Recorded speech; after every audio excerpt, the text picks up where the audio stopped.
Oh, aleluia, muito obrigado, Senhor. Você pode sentar um pouco. Oh, aleluia. Graça e paz seja multiplicado nas nossas vidas, amém? Essa noite, queridos, eu tenho uma palavra no meu coração que há muito tempo eu acredito que eu não tinha ficado tão apreensivo em falar algo, ou tinha ficado com o coração tão compungido, né, para tratar sobre o assunto. Mas esses dias o Senhor tem tratado algo comigo e eu acredito que nós precisamos manifestar esse assunto à igreja. Eu tenho um tom profético para estar trazendo essa noite, uma palavra profética. Eu não sei exatamente qual é a minha relação com o dom profético, mas eu sei que algo está disponível essa noite. E o profeta tem 3 funções. A sua palavra no dom profético vem para exortar, consolar e para corrigir. E hoje nós temos uma palavra séria de correção e de exortação. E eu realmente estou muito cuidadoso com o que eu quero falar para você. Eu quero que você deixe o seu coração bem calmo no seu lugar. Tente não se ofender com as coisas que vão ser ditas. Mas eu creio que é para o nosso crescimento, eu creio que é necessário para esse tempo. Eu queria fazer algo diferente, eu queria pedir a Isabel para vir aqui orar por mim, nesse começo, e depois a gente vai estar ministrando a palavra, tá certo?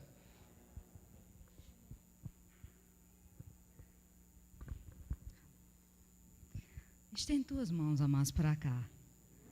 Veja como hoje que vai ser um divisor de água na sua vida, é algo bem sério. Pai, nós te damos graças, Senhor. Você é um Deus bom, um Deus tão maravilhoso. É por isso que você está aqui junto conosco. Espírito Santo de Deus, seja bem-vindo para fazer tudo conforme a vontade do Pai, através da vida do meu irmão Gleferson. Eu entendo, Senhor, que ele é um canal de bênção para nossas vidas. E como ele mesmo falou, o Senhor deu uma palavra profética para corrigir, ajustar a igreja. Isso é sério, para que nós possamos andar segundo a sua vontade. E eu oro, Senhor, e eu declaro que ele vai se esvaziar de todo conhecimento natural. E ele vai estar tão ligado com o teu espírito, que só vai sair aquilo que é da tua vontade, em nome de Jesus. Espírito Santo, conduz ele naquilo que ele tem, uma percepção no coração. Eu declaro, Senhor, uma noite de grandes maravilhas, uma noite onde a unção terá pleno espaço nesse lugar. Eu declaro que o Senhor vai parar esse lugar de uma tal maneira que os corações e os olhos vão ficar fitos naquilo que você tem para essa noite e para nossas vidas. Obrigado, Senhor. Eu te dou graças, eu exalto a você, Pai, eu exalto a você, Jesus, e eu exalto a você, Espírito de Deus. E eu sei que eu estou diante de um grande homem de Deus que vai falar segundo as tuas palavras.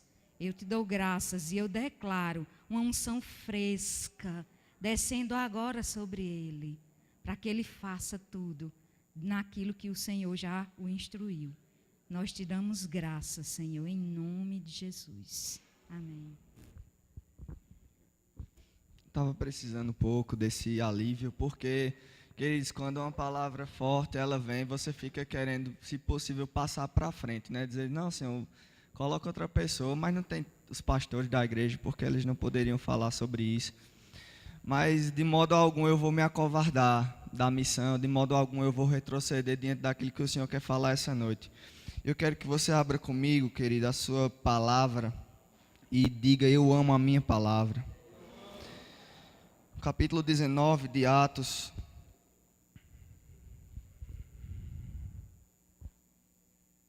No versículo 11, diz que Deus, pelas mãos de Paulo, fazia maravilhas extraordinárias, de sorte que até os lenços e aventais se levavam do seu corpo aos enfermos, e as enfermidades fugiam dele, e os espíritos malignos saíam.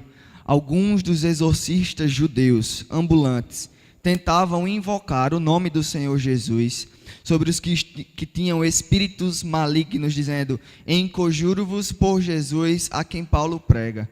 Os que faziam isto eram 7 filhos de Seva, judeu principal dos sacerdotes. Respondendo, porém, o espírito maligno disse: conheço a Jesus, bem sei quem é Paulo, mas vós quem sois? Saltando neles o homem que tinha o espírito maligno, assenhorando-se de 2, pôde mais do que eles, de tal maneira que nus e feridos fugiram daquela casa. Eu queria ir no versículo 15 com você, ler mais uma vez esse versículo.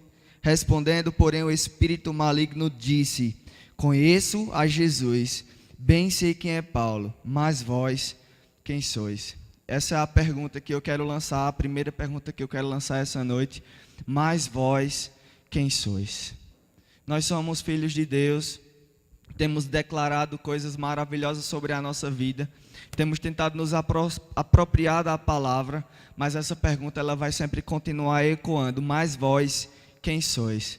Eu sei que é maravilhoso, querido, ler Efésios no capítulo 1 e dizer que todas as bênçãos espirituais estão disponíveis nas regiões celestiais para nós. É muito lindo ler Efésios e dizer que estamos assentados com Cristo. Mas o problema, querido, é que queremos ser a igreja de Efésios do tempo de Atos, mas hoje nós somos a igreja de Efésios do tempo de Apocalipse.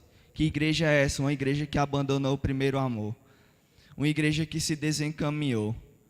Nós queremos ser a igreja e declaramos que somos a igreja de Efésios da carta de Paulo, mas na verdade nós estamos nos comportando como a igreja de Efésios de Apocalipse. Mas vós quem sois? Nós estamos querendo e pregando constantemente na igreja, estamos vindo constantemente à igreja, escutando ministrações, louvores na igreja. Mas o que é que essas ministrações, pregações têm afetado a nossa vida?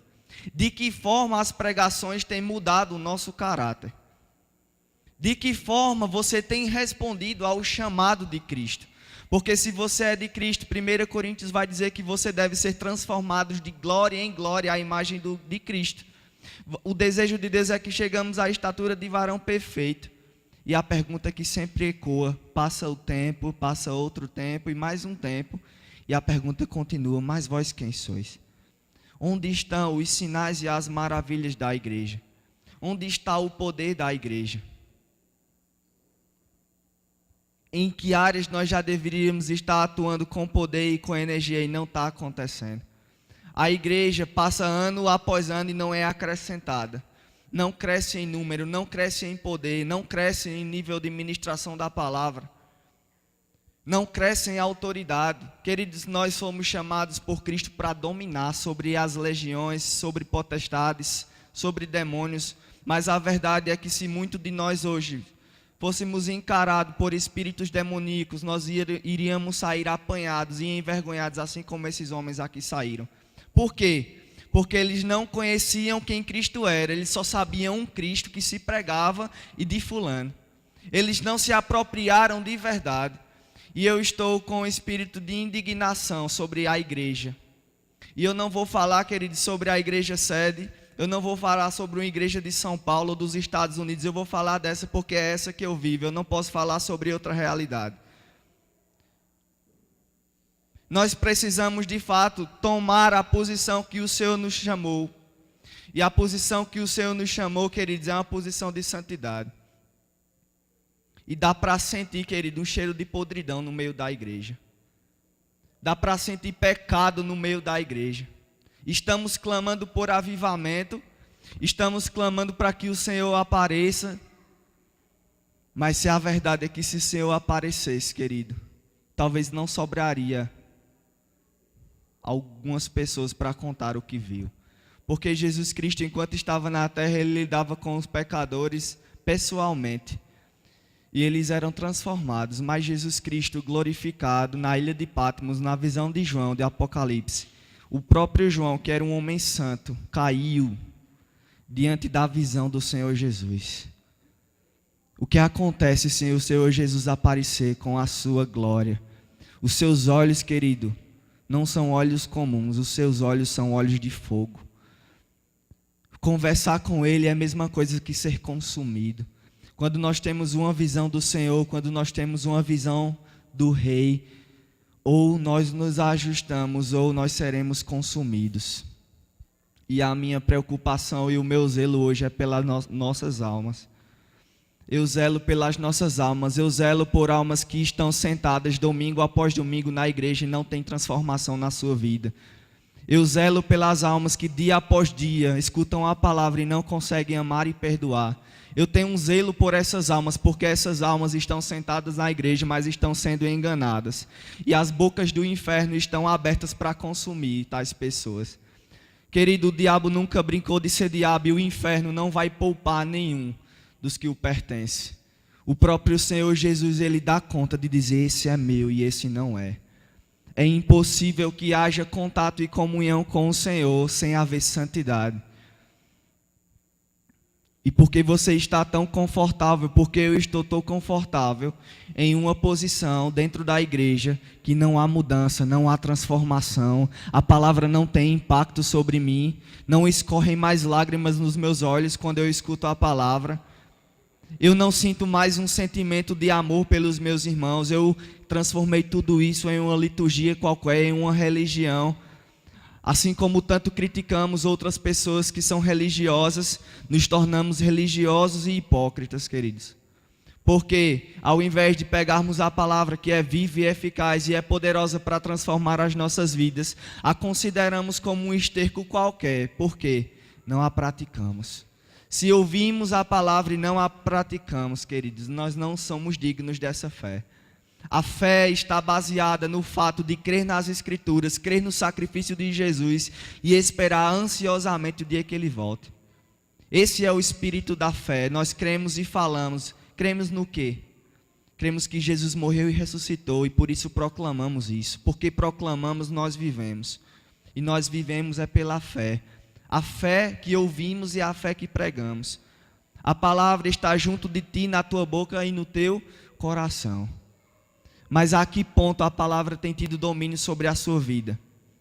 Querido, enquanto nós lutarmos contra a prioridade da palavra, enquanto nós lutarmos contra a obediência das Escrituras, nós seremos os mais miseráveis de todos os homens. Porque cremos em algo e não vivemos à altura. Porque se você não crê na palavra ao ponto de praticá-la, você também não crê no Cristo da palavra. A Escritura diz em Isaías 59, no versículo 12. Abra comigo, por favor.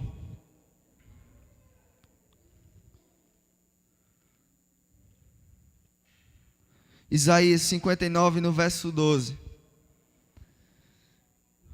Porque as nossas transgressões, os nossos pecados se multiplicaram perante ti. Os nossos pecados testificam contra nós, porque as nossas transgressões estão conosco e conhecemos as nossas iniquidades. Outras versões diz que os nossos pecados nos afastam de ti. Querido, como é que você quer experimentar o Senhor? Se a sua vida está um sepulcro caiado. Por fora, aparentemente, está tudo bem. As pessoas não conseguem dizer se você anda bem ou não. Mas por dentro, está uma bagunça. E o Senhor, Ele é especialista em sondar os corações. E não existe nada que não esteja patente aos olhos do Senhor. Querido, ou há uma mudança na sua vida, na minha vida, na forma como nós nos relacionamos com o Senhor, com a sua palavra e com as pessoas, ou começará a se estabelecer um tempo de morte, querido. Nós esperamos um tempo de avivamento. Mas em um tempo de avivamento, querido, 3 coisas são óbvias e é impossível fugir dessas 3 coisas para que haja um avivamento. Primeira coisa, a oração vai ser restaurada no meio da igreja.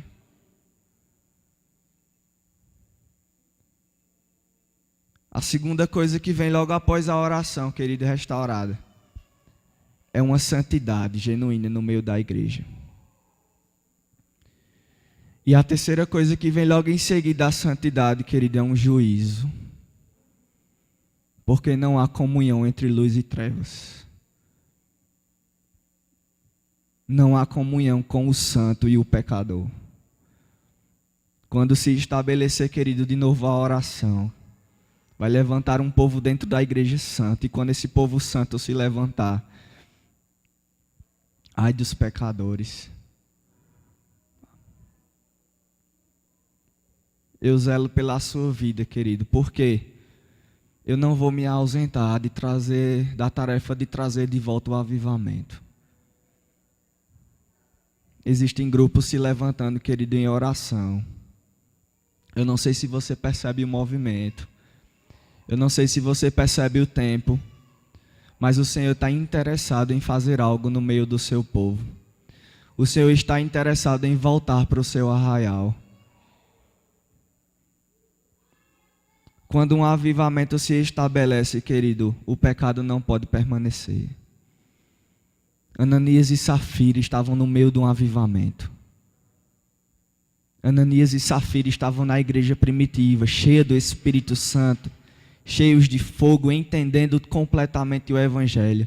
E porque eles tentaram enganar o Espírito Santo, viver uma vida de aparência. Porque eles tentaram persuadir os santos de Deus a ganhar crédito e a viver de uma forma que eles não condiziam no seu espírito e no seu interior. Primeiro o marido foi fulminado e em seguida a sua esposa. Mas você pode perguntar, por que não está acontecendo isso hoje? Por que é que as pessoas não estão caindo fulminadas? E a resposta é porque o Senhor não está. O Senhor ainda não está. Existe uma diferença muito grande entre a presença do Senhor que nos acompanha e uma presença manifesta e real. Você pode perguntar, mas será que é possível andar o povo de Deus sem que o Senhor esteja no meio? Mas é claro que é. Moisés um dia se reuniu com o Senhor no Monte Santo. E o Senhor disse para Moisés, Moisés, esse é um povo iníquo. Esse é um povo murmurador, eu não vou mais no meio deles. Porque o Senhor tem uma promessa, querido. Ele disse, eu vou enviar um anjo para ir com vocês, mas eu não vou estar. E Moisés disse, Senhor, se você não for conosco, acaba com tudo bem aqui. Nós não queremos continuar mais. Porque o Senhor tem uma promessa com a sua igreja, talvez Ele esteja lhe tolerando há um bom tempo. Porque Ele tem uma promessa com o Filho. Porque o Senhor é aliançado e Ele não volta atrás nas suas promessas. Ele ainda está aliançado com a igreja. Mas não pense que o Senhor vai aturar pecado para sempre. Eu não vou ficar espantado quando começarem a acontecer coisas e as pessoas não entenderem porque aconteceu isso com fulano. Eu não vou ficar surpreso. Não vou tomar uma atitude julgadora, eu estou apenas tomando uma atitude constatatória do que vai acontecer. De vez por outra, de tempos em tempos, se levanta uma voz profética. E eu oro para que o dom profético seja restaurado no nosso tempo, para chamar de volta o povo de Deus para o lugar onde ele nunca deveria ter saído. Existem vozes, queridos, que estão começando a se levantar no meio do deserto. Vozes que estão clamando com alta voz, vozes desesperadas. Venha de volta, povo meu. Arrependam-se, porque é chegado o reino de Deus. Arrependam-se, porque é chegado o reino de Deus. Aquele que pecava, não peque mais. Aquele que roubava, não roube mais. Aquele que se prostituía, não se prostitua mais, porque é chegado o reino de Deus. E onde a santidade do Senhor se manifesta, onde a presença real dele se manifesta, é impossível ficar de pé, querido.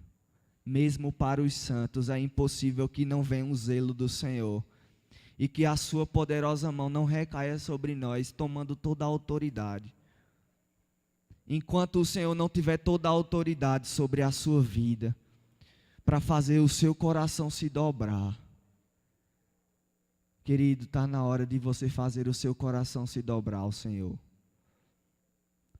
Ou as coisas vão se dobrar de uma forma que você não espera.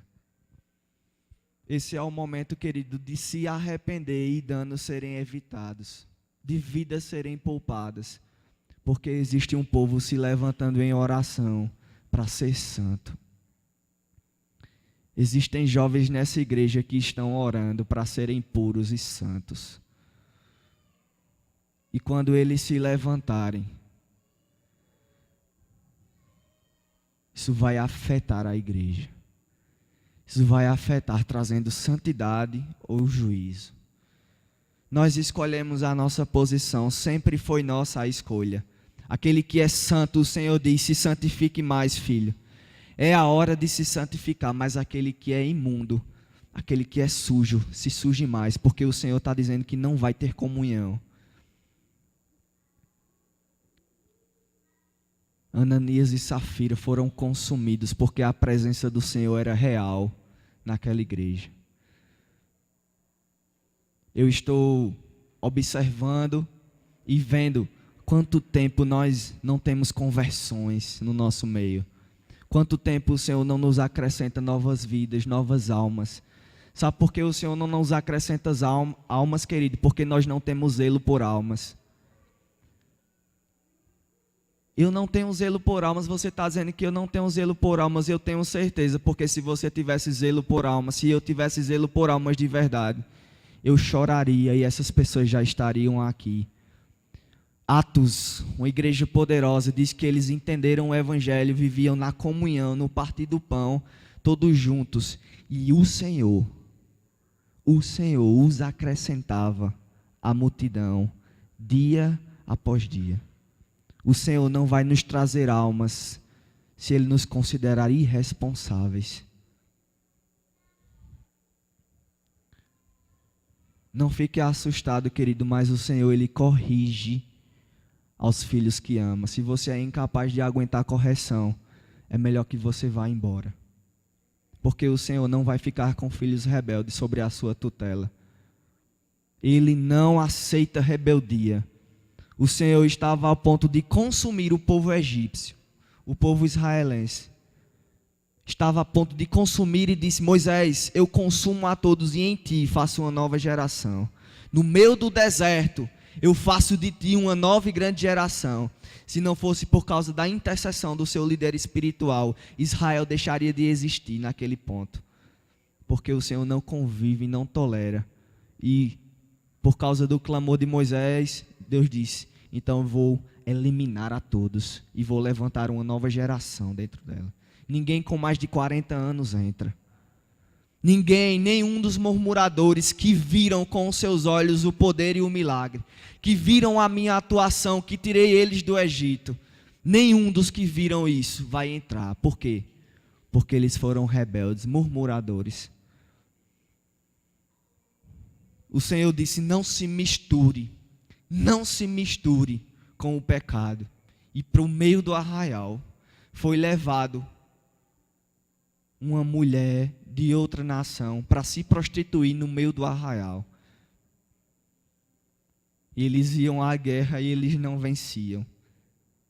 Eles iam à guerra mais uma vez e eles perdiam a batalha. E o Senhor disse: tem pecado no meio do meu povo, vocês não vão vencer guerra nenhuma. Não vão vencer guerra nenhuma, querido. O Senhor não vai pegar os santos dele que estão se levantando no meio do povo para ficar guerreando à toa, não, querido. O Senhor vai primeiro limpar. Porque Deus não aguenta ver seus filhos lutando e labutando e infrutíferos. Porque tem outras pessoas atrapalhando no meio do arraial. E o Senhor diz: tira o pecado, tira o pecado. Tira o pecado, eu não tolero. Arranque, Moisés, o pecado. Arranque, porque eu não tolero isso no meio do meu povo. E um dos da tribo de Benjamim, com uma lança, transpassa o israelita fornicador e a outra que veio de fora, que se contaminaram. E logo depois que os dois foram transpassados pela lança, foram tirados no meio de arraial, A praga cessou e eles venceram a batalha. Querido, não seja você para ser transpassado pela lança. Os santos segurarão as lanças nas mãos para eliminar, para extirpar o pecado. Eu amo você, o Senhor também te ama, mas Ele não tolera o pecado. Ele não convive com isso.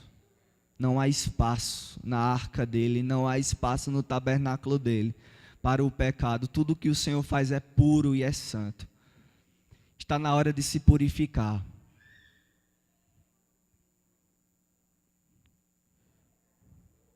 Mas nós não precisamos conviver com o pecado, conviver com o pecador. 1 Coríntios, no capítulo 5.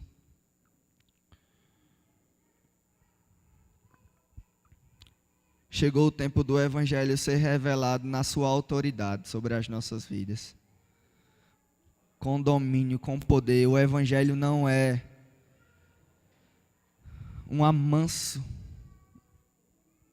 O Evangelho não é uma solução barata para os problemas do mundo. O Evangelho é a única solução, com poder e autoridade. Capítulo 5, versículo 9. Já por carta vos tenho escrito que não vos associeis com os que se prostituem. Isso não quer dizer absolutamente com os devassos desse mundo, ou com os avarentos, ou com os roubadores, ou com os idólatras, porque então vos seria necessário sair do mundo. Mas agora escrevi, não vos associeis com aquele que, dizendo-se irmão, for devasso, avarento, idólatra, maldizente, ou bebarrão, ou roubador. Com o tal nem coma. O Senhor está dizendo, ei, sobre os que estão no mundo, você vai ter realmente comunhão com eles, porque o Senhor quer que você seja luz nas trevas. Mas vós quem sois? Nós estamos sendo afrontados, queridos, pelo inferno, pelas trevas, pelo mundo, todos os dias com essa pergunta, mas vós quem sois? Os pecadores estão perguntando o tempo todo, mas vós quem sois? E onde está a nossa resposta, queridos? Onde está a igreja que você diz que é? Onde estão as declarações de fé que você diz, que você fala? Você crê em cura? Tragam aqui um enfermo e chamem 100 ministros dessa geração para orarem por ele em seguida. Perguntem onde está a cura. Tragam 100 pecadores para esse auditório. Coloque 200 ministros para pregarem um após o outro o Evangelho Santo. Faça-se um apelo. E onde estarão os arrependidos? Porque não somos mais capazes de convencer um pecador sobre o seu estado debilitado. Porque estamos tão sujos quanto eles. E eles têm uma melhor condição do que a nossa, porque vivem em ignorância. Paulo diz, ei, sobre esses que estão no mundo, não se preocupe não, você só deixaria de ter comunhão com eles se você fosse arrebatado dessa terra.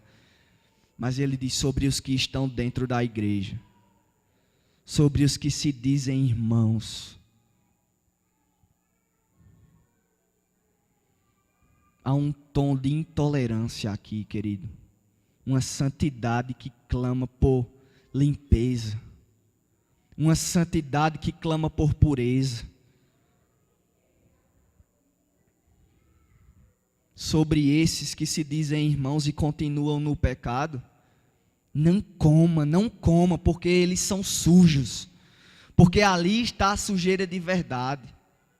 Ali estão o covil de ladrões e salteadores que estão dentro do templo levantando mãos e adorando ao Senhor. Mas os seus corações estão podres. Não comam com essas pessoas e o Senhor vai cuidar de arrancar essas pessoas do nosso meio. Pouco importa Se são pastores, líderes espirituais, pouco importa, querido. Se está podre, o Senhor vai lançar fora. Dependendo do nível espiritual, o julgamento vai ser mais pesado. Cuidado, querido, com a sua vida. O evangelho não é uma brincadeira. O evangelho não é exposto, querido, para sofrer algo que ele não precisa mais sofrer.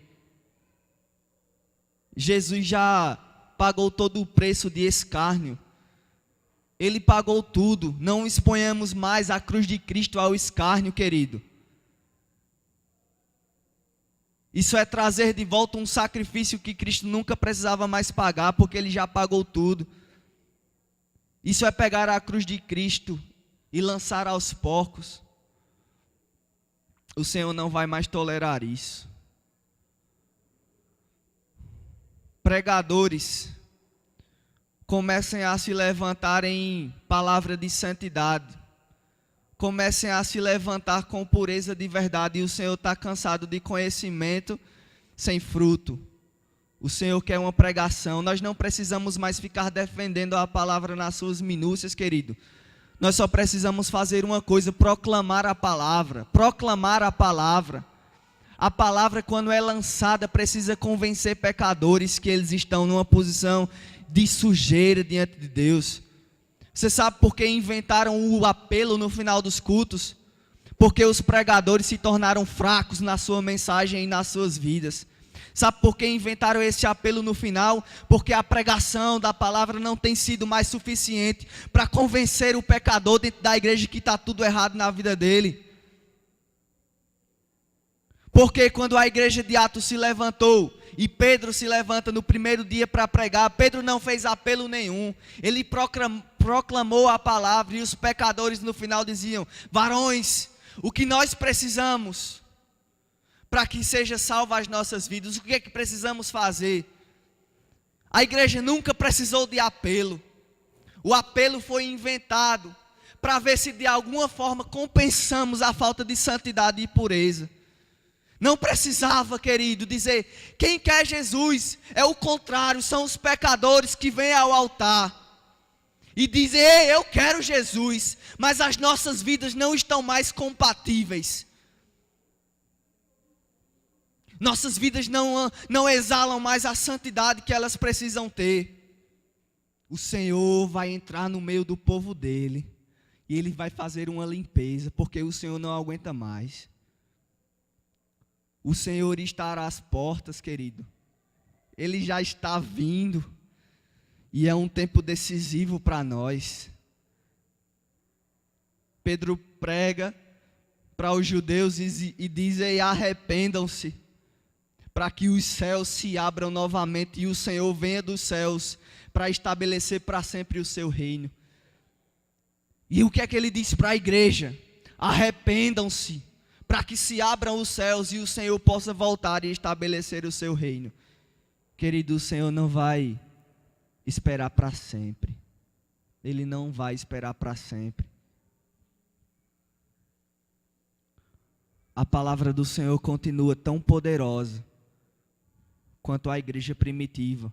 O que mudou foram os lábios que proclamam essa palavra. 10 anos nós estamos nessa igreja e nós não conseguimos lotar um lugar como esse. Por quê? Gleferson, é necessário muito tempo para se estabelecer um local cheio. Não, querido, não é. Em 3 semanas, grandes avivalistas conseguiram encher igrejas com mais de 21 mil lugares. Em 3 semanas. Porque aqueles homens, eles não estavam importando. Não estavam se importando sobre o preço de oração e de santidade que eles precisavam tomar. Eles estavam clamando e chorando por almas. Faz muito tempo, querido, que nós mudamos a missão das nossas vidas. Que deveria ser proclamar o evangelho a toda criatura. Seja por palavra, seja por comportamento, com todas as nossas energias. E mudamos por uma missão qualquer que envolve um prazer próprio, um conforto. Dentro da igreja há tanto tempo, pecados, querido. o Senhor vai arrancar os lobos. Salmo 66, no verso 18, eu vou ler. Se eu não entender a iniquidade do meu coração, o Senhor não me ouvirá. Se eu não entender a iniquidade do meu coração, o pecado do meu coração, o Senhor não me ouvirá. Nós gostamos de dizer, nós somos nação santa, povo de propriedade exclusiva de Deus, sacerdócio real. Essa realidade não se aplica para pecadores. Aqueles que foram iluminados pela palavra e continuam na prática do pecado, querido, santo, crente, não vive praticando o pecado. O temor do Senhor precisa voltar para o meio da igreja. Eu não consigo imaginar que alguém anda em pecado e não sente culpa. Não sente mais temor à presença do Senhor. Como você tem coragem de permanecer pecando e levantar as suas mãos? Quando foi que o Senhor se tornou um menino? Quando foi que o Senhor se tornou uma pessoa qualquer para você? A palavra do Senhor, ela é comparada nas Escrituras a pelo menos 3 coisas. Em Isaías, em Jeremias, no versículo 23, no capítulo 23, no versículo 29, diz, não é a minha palavra como um fogo? E em seguida, pergunta o Senhor, e como um martelo que despedaça todo o jugo? Não é a minha palavra como um fogo? E como um martelo? O fogo queima, querido, e o martelo esmaga. Em Hebreus, no capítulo 4, o Senhor diz, a minha palavra é mais penetrante do que uma espada, capaz de discernir os corações.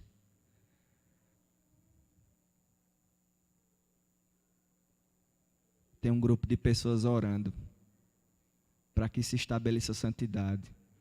E depois fogo, martelo e espada vão ganhar autoridade sobre a igreja de novo. Em uma discussão, o apóstolo Paulo e o rei Herodes, Tiago e o rei Herodes, se não me engano, diz que um anjo do Senhor tocou Herodes, porque ele blasfemava e não deu glória ao Senhor. E ele foi comido de bichos. O que é isso, querido? Ser comido de bichos é uma bactéria terrível que te ataca bem onde está o pecado e te consome de dentro para fora. Por que isso não está acontecendo? Porque a igreja não tem a presença poderosa do Senhor. Não temos autoridade sobre demônios e pecadores. Talvez os demônios estejam zombando da vida que você leva. Se tem alguém que eu não quero que zombe de mim, é o diabo e os demônios. Eu quero dar alegria a Deus e ao diabo. A Deus enquanto eu viver e ao diabo quando eu morrer. No dia que eu morrer, eu quero que o diabo e os anjos façam uma missa e digam amém, graças a Deus. Eu não quero ser tratado como um covarde, como alguém que tem a palavra e nunca fez nada sobre isso. Muito mais do que temor de não ser respeitado pelas trevas, eu tenho temor de não ser respeitado nos céus. Mas vós, quem sois? Eu conheço Paulo, eu sei quem é Jesus, e vós, quem sois? A palavra do Senhor é fogo. E fogo purifica, viu? Eu não sei se você sabe não, mas dói, queima, consome. Todas as obras passarão pelo Senhor. E se o Senhor trouxer o juízo para esse tempo, o que sobra? Se o Senhor trouxer o juízo, o que é que sobra?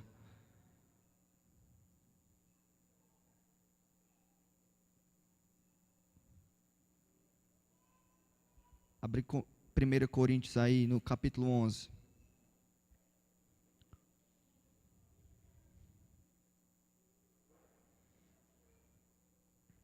No versículo 31.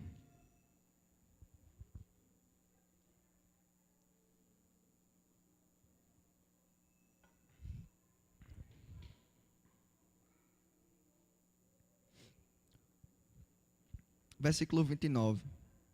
O que come e bebe indignamente, come e bebe para a sua própria condenação, não discernindo o corpo do Senhor. Vamos ler isso mais uma vez. O que come e bebe indignamente, come e bebe para a sua própria condenação, não discernindo o corpo do Senhor.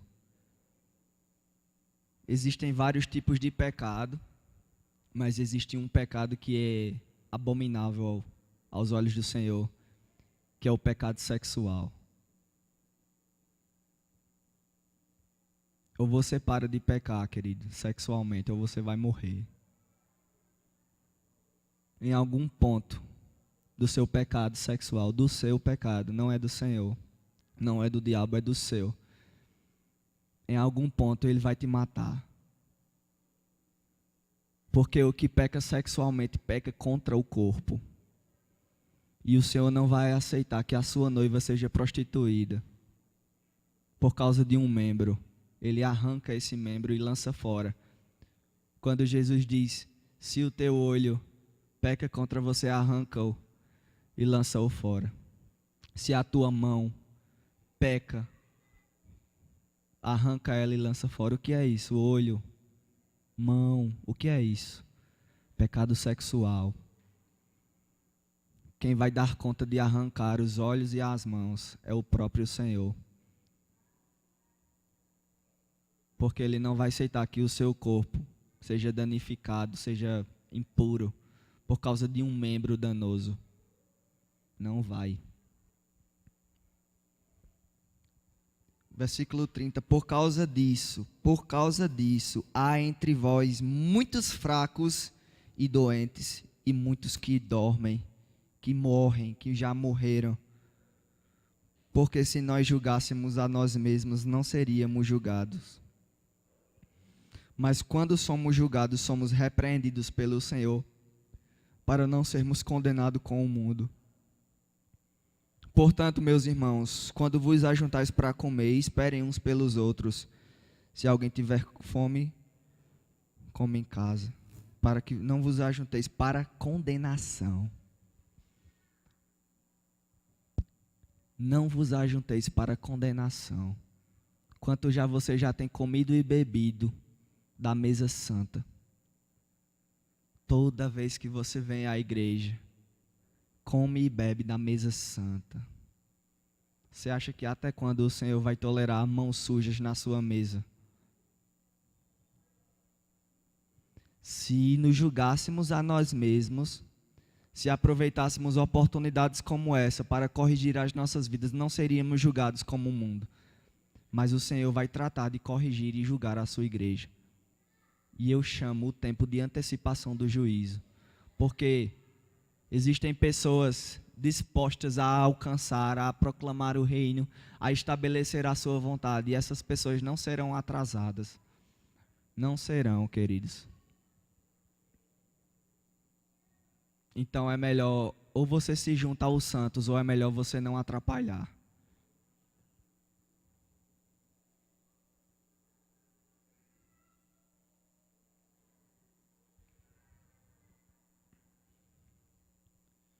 Primeira Pedro, capítulo 4.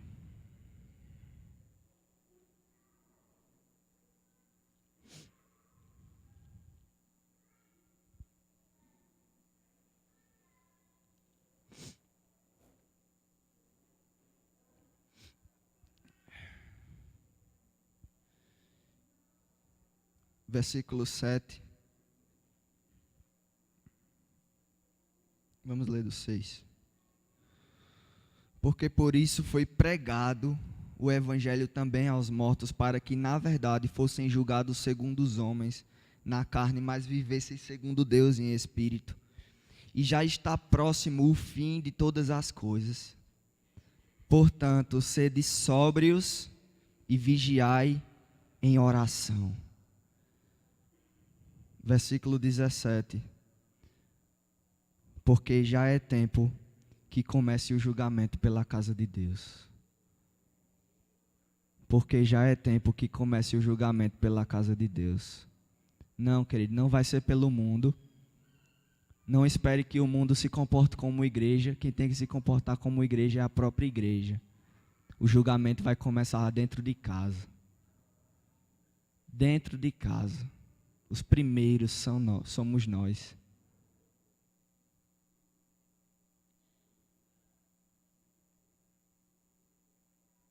Eu quero ler um texto de um livro que eu estava lendo essa semana. E eu quero que você escute com bastante atenção.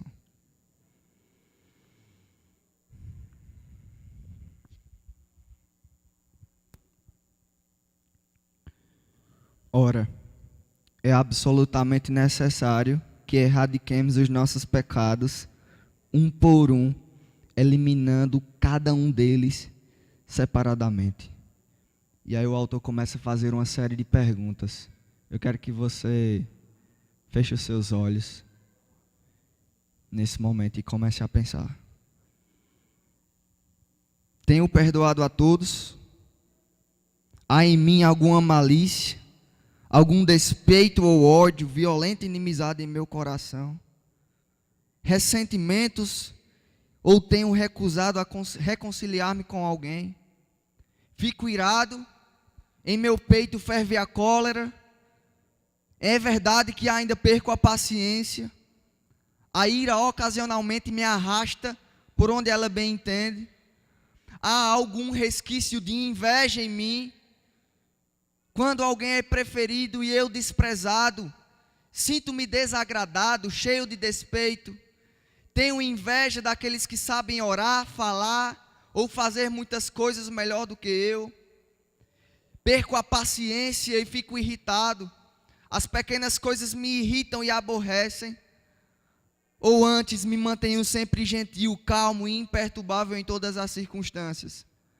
Sinto-me ofendido com facilidade quando outros deixam de notar minha presença ou passa por mim sem dirigir-me a palavra. Eu fico ofendido. Se a outros é atribuída grande honra, ao passo que eu sou negligenciado, como me sinto? Há algum orgulho em meu coração? Há algum orgulho em meu coração? Fico soberbo? Dou excessiva importância à minha posição e realização pessoal? Tenho sido desonesto? Meus negócios são francos? Estou acima de suspeitas? Nosso metro tem 100 centímetros? Nossa quilograma tem 1000 gramas? Trabalho 8 horas honestamente?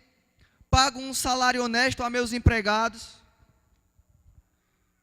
Tenho sido bisbilhoteiro? Fiz fofoca de meu próximo com alguém? Tenho caluniado o caráter alheio? Ajudei a espalhar histórias falsas sobre outras pessoas e me intrometo nas questões alheias? Critico os outros sem amor, com violência? Vivo encontrando faltas nos outros?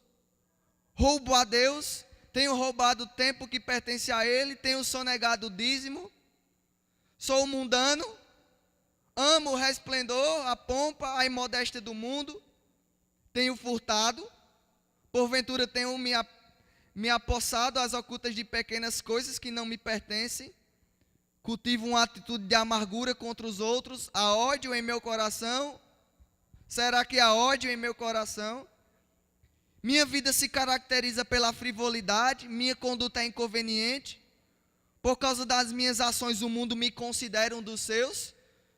O mundo me considera um dos seus? Tenho enganado alguém e deixado de fazer restituição? Deixei-me escravizar pelo espírito de Zaqueu antes da conversão? Mostro-me preocupado ou ansioso? Tenho deixado de confiar em Deus quanto às minhas necessidades temporais e espirituais? Vivo pensando nas dificuldades antes mesmo de elas surgirem no horizonte? Tenho sido ocupado de pensamentos sensuais? Permito que a minha mente acolha imaginações impuras e ímpias. Sou veraz no que digo, exagero nas coisas, diminuo e assim transmito impressões falsas. Tenha sido mentiroso. Sou culpado do pecado de incredulidade a despeito de quanto Deus tem feito por mim. Continuo recusando-me a confiar em sua palavra. Sou dado a murmurações e queixumes. Tenho cometido negligência na minha oração. Eu oro pelos outros. Quanto tempo dedico à oração? Quantas horas passo diante da televisão? Quantas horas gasto em esportes, divertimento, lazer e outras atividades? Estou negligenciando a palavra de Deus? Quantos capítulos da Bíblia costumo ler diariamente? Eu estudo a Bíblia, eu a amo, eu faço das Escrituras a fonte do meu suprimento espiritual. Tenho deixado de confessar a Cristo abertamente. Sinto vergonha de Jesus. Mantenho-me de boca fechada quando cercado de pessoas sem Deus. Estou testemunhando diariamente do meu Salvador. Eu sinto a responsabilidade pela salvação de almas. Eu tenho amor pelas almas perdidas. Há no meu coração alguma compaixão por aqueles que perecem. Há no meu coração alguma compaixão por aqueles que perecem. Perdi o meu primeiro amor e não me sinto mais aquecido pelo fogo de Deus. Esses são geralmente os elementos que influem em nossa dedicação à obra de Deus no meio do seu povo. Sejamos honestos e apliquemos ao nosso comportamento a designação que nos cabe com toda a propriedade. Pecado. Pecado. Pecado é o vocabulário usado por Deus. Querido, pare de tentar encobrir as coisas que tem feito de errado. Chame de pecado e abomine, querido. Eu tenho uma missão, querido, de tocar a minha geração.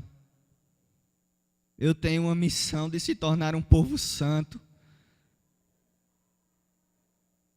E eu estou pedindo ao Senhor, Senhor, traga de volta o juízo. Traga de volta a santidade, Senhor, para o meio do seu povo. Tire os hipócritas, Senhor. Traga de volta a sua presença. A que não tolera o pecado, Senhor. Traga de volta o poder para a sua igreja. Mas como, querido? Como haverá poder se não há comprometimento com as Escrituras? Como haverá a conversão dos pecadores se não nos importamos por elas? Diariamente, queridos, vidas e mais vidas passam bem ao nosso lado, indo diretamente para o inferno, e não há preocupação alguma nas nossas vidas. Nós estamos vivendo como o mundo, querido, isso é uma vergonha. Estamos vivendo com o mundo. Eles em uma posição ainda melhor que a nossa, porque eles não sabem. Até quando você vai negligenciar? Até quando vamos negligenciar como igreja a missão da purificação?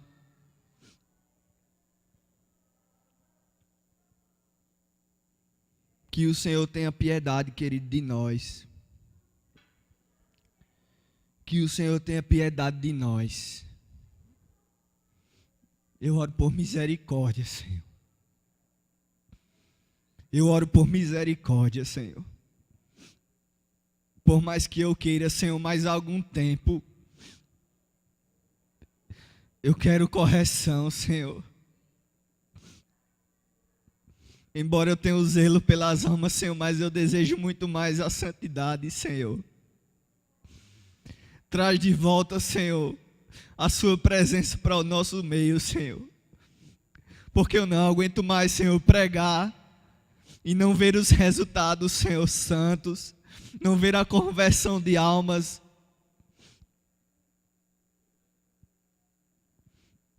Santifica o seu arraial, Senhor. O arraial é um lugar de festa. Mas como vai haver riso? Como haverá alegria? Com tanta sujeira. Se estamos pisando sobre a sujeira, não haverá alegria.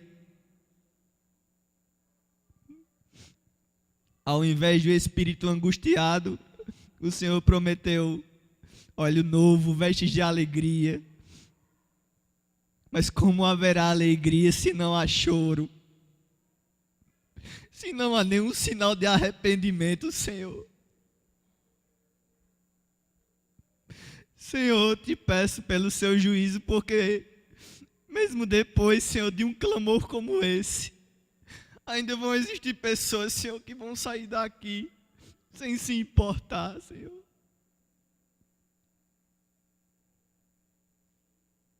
Traz de volta, Senhor, a sua mão poderosa, Senhor. Nem que seja para uma igreja pequenininha, Senhor. Nem que seja para uma igreja com poucos membros, Senhor.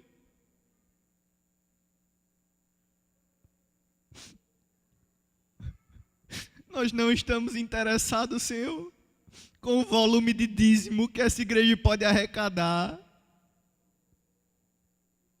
Nós estamos interessados no cheiro de santidade que ela pode exalar, Senhor. Por favor, Senhor, nos ajuda, Pai, a mudar o quadro, a sermos realmente uma igreja triunfante, Senhor. Porque, Senhor, ainda há tanto pecado no nosso meio, Senhor. Pecados tão fortes de negligência espiritual, Senhor. Será que não nos importamos com você, Senhor? Será que sentamos nessas cadeiras porque somos apenas convencidos, Senhor? Ou porque nós te amamos de verdade, Senhor? Traz de volta, Senhor, a marreta, o fogo e a espada, Senhor.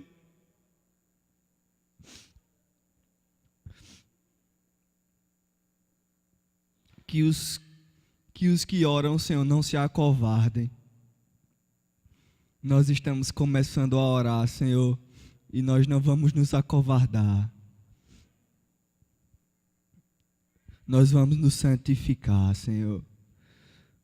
Vamos nos santificar. O mundo clama por isso, Senhor. Os céus clamam por isso. Eu não quero ficar envergonhado, Senhor, quando perguntarem: e vós, quem sois? Eu sou santo, querido. Eu, Senhor, eu sou santo. Sem a santidade, a qual ninguém verá o Senhor. Sem a santificação, ninguém verá o Senhor.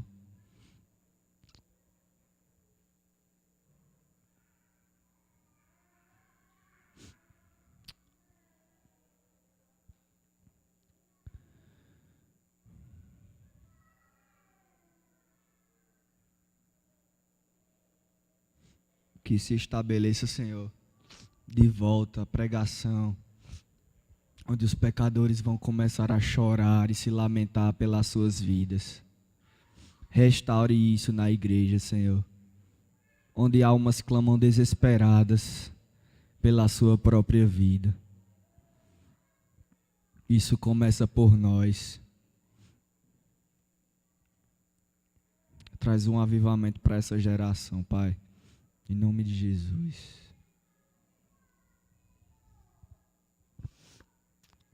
Amém.